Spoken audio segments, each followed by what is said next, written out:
Wala na po talagang lasa yung pagkain. Yes.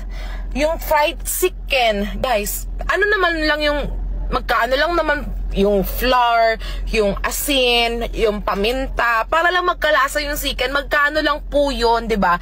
Yung chicken na wala talagang lasa, guys. Mas masarap pa talaga yung lutong bahay or sa kalenderya. Ganun po. Oh. So guys, nasuko gid si Diwata no, agi aning bahay nga nagdaot sa iyang kuan nga di lagi daw lami. So hinuon lain-lain man taog kuan, lain-lain man tag panglasa guys. So pero mo lagi di nato siya mobasol kung wa siya ganahi sa second. Nagkatawa lang kuan. Anang kuan guys no nga. Wala siya giganahan sa lami sa second.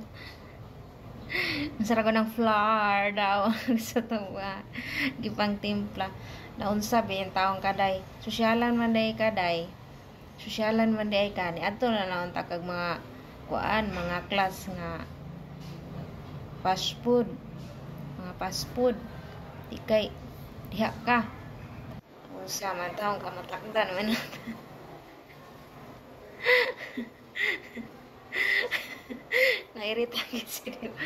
Nairita si Diwata guys.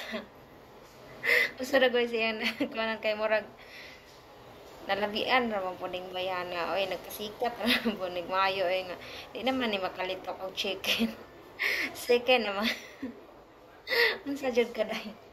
Unsa ginahitabo sa imuha day nga taro nga pag pronounce diya kay magkatawa ta sa imuhang kuan.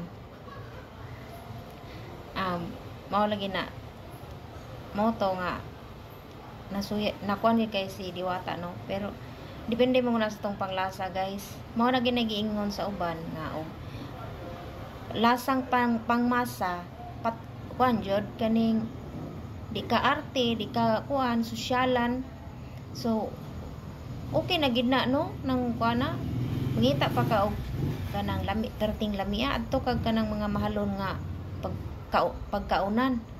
Pila ra gud ng presyo sa iyang kuan, sa iyang baligya, tapos mangita pa jud perting lamia na unsa biya ka nagpasalamat lang kita karon nga naay inana nga barato nga baligya nga sama ana kay makatipid pud ta no.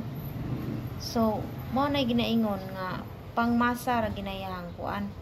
Kung wa mo ganahi di mo balik na daghan pa kay mo istorya nga mo ganahi sa second.